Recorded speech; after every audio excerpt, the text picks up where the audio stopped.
Hello, my name is Edo Oliver.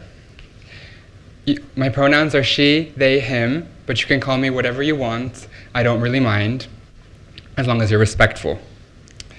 I'm a creative here in Tokyo. I work as an editor at IWAKAN magazine, a planner for Creative Studio REING, a freelance photographer, as well as a drag queen by the name of Andromeda. I was born originally in Mexico and grew up in Canada from the age of 2. Then came to Tokyo on exchange for the first time in 2015, following which I studied fashion design here in Tokyo and have been here ever since. My work often deals with the topic of gender, both professionally and personally. Professionally, because Creative Studio REING and IWAKAN are both projects based on gender. And personally, because as a member of the queer community, inevitably the work and performances I do form part of the conversation. That being said, the more I worked in the topic of gender, the more I realized the incredible pressure that society places on individuals to find the labels that belong to them. And as someone who's never quite had the right words to describe themselves, this pressure became a big stress in my life. Because when I think of the human experience, I always wonder, do labels and words have the ability to describe it? I think they're very important when we talk about legislature and visibility for minority groups. But today I want to talk to you about the idea of not belonging into the words that people would use to try to confine us. But I'm not here to tell you that it's okay to not belong. I'm here to tell you that not belonging has been the greatest experience of my life. It's been the magic that I got to experience when I allowed myself to be more than labels and words people would use to describe me. It's about the beauty in life that I got to see when I understood that me not belonging was not something that should be fixed, but something that should be celebrated. And it's about the possibilities for questioning, imagination, and creativity that arise when you allow yourself to be in between labels. Today, I'm talking about gender because that's been the point in my life of biggest contention with society, but I believe this story applies to everyone equally. So starting off, you could say that I was always marching to the beat of my drum since I was little, never quite fitting in, butting heads with everyone, queer to the world from day one. And I say queer in the sense of always failing to meet the expectations and status quo somehow, always doing the wrong thing, always being a little off from what people wanted from me. And the earliest time that I realized this situation of me being queer was in my relationship with my parents. As I mentioned, I was born in Mexico to 2 loving parents who were relatively traditional, and we moved to a part of Canada which also had relatively traditional ideas of how little boys and little girls could behave. Now, to say that I didn't fit into these ideas would be an understatement. I was a little kid that wanted nothing more than to wear makeup, play with Barbies, and have dresses. I used to love this shirt because it made me feel like it was a dress, even though it's not really. And I remember being 3 or 4 years old, debating with my mom very clearly, as well as a 3 and 4-year-old can debate, asking her, "Why do you get to wear pants and trousers? That's boys' clothing. And why can't I wear skirts then, if it's girls' clothing?" I didn't understand the logic. And I have so many examples like this in my life of arguing and conflict between the expectations. I remember wanting to wear lipstick so badly as a little kid that I took a chapstick and with a red marker painted over it and applied it as though it was lipstick. My dad caught me and he was so furious. He screamed and vowed never to buy me another chapstick again, a promise which I think he's probably kept. But this constant conflict was always present in my life. From the get-go, I was assigned boy when I wanted nothing more than to be girl. And the part that makes me sad is that I internalized these experiences into being ashamed of the person that I was and ashamed of the femininity that I wanted to express. There's a documentary by director Sebastian Lifshitz called Little Girl, and it's about a family with a transgender daughter living in this rural area of France. The mother says that she feels her daughter, who is not being allowed to present as she would like by her elementary school, is passing by her childhood, not being allowed to live it. And when I heard that, I had never heard someone explain so clearly how I feel now about my own childhood experience. For the longest time, I didn't understand why the things that were happening to me were happening. I didn't understand why I couldn't do what I wanted to do. And the life that I could have had, where I went on Sunday mornings to go shopping for dresses with my mom, or learned to do my makeup with my classmates, was taken away from me in one way or another. Today, I always wonder, what would have happened if I had been allowed to be myself from the very beginning? Who would that person be? And every step I take now as a 28-year-old is me trying to get closer to that person in one way or another.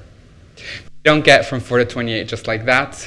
Let's talk about the teenage years. 15 to 20 years after that were quite tumultuous. They consisted of me trying and failing miserably to fit in somehow, and no matter how hard I tried, I never managed to make it work. Even though I wore boys' clothing and I thought I liked girls, people always found something to pick at. Whether it was how I dressed or the way I spoke, the words I used, how I looked, whatever it was, people found a target. And through all of this suffering and experience of hiding who I was for so long, I truly believe that a part of me died or disappeared in one way, and a different person was born.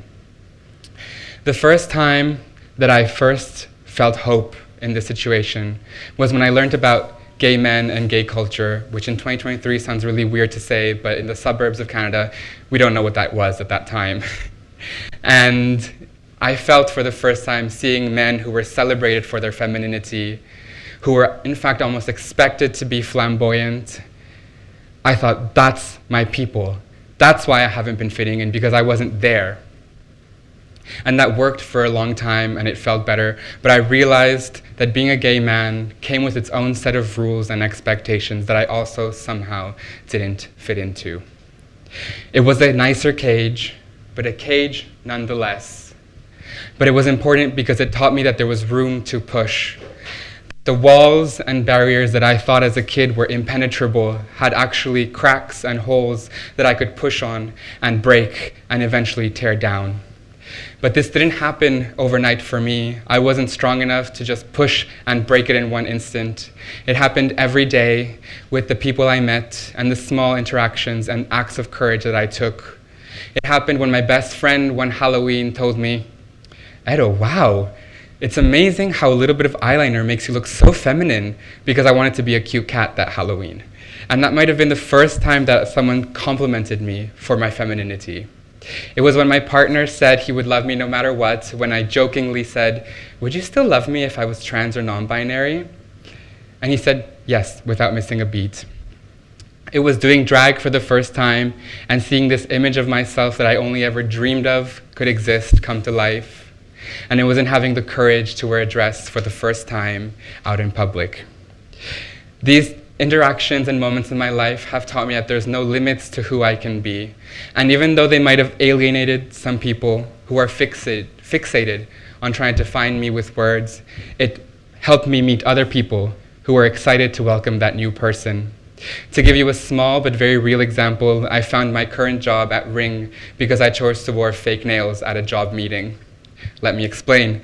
I had a different job, and we had to meet with the parent company of REING. And after that meeting, the head of REING came to talk to me and introduced her project, a project that was interested in breaking gender boundaries and progressing the discussion about the topic here in Japan. After that, we just became friends, but eventually I joined the company, and now it's been 3.5 years that I work there. And through REING, I've been able to start IWAKAN magazine along with my teammates, a magazine here in Japan dedicated to exploring the intersectionality of gender with other topics and supporting queer culture. But none of this would have happened if on that day I might have chosen to wear the disguise of professional masculinity. That head of REING might have never asked me to have lunch, and I might not even be here in the first place talking to you today. Now, just bringing it back to myself, Today, I use the words trans, feminine, and non-binary to give people an idea of where I'm at on my journey with gender.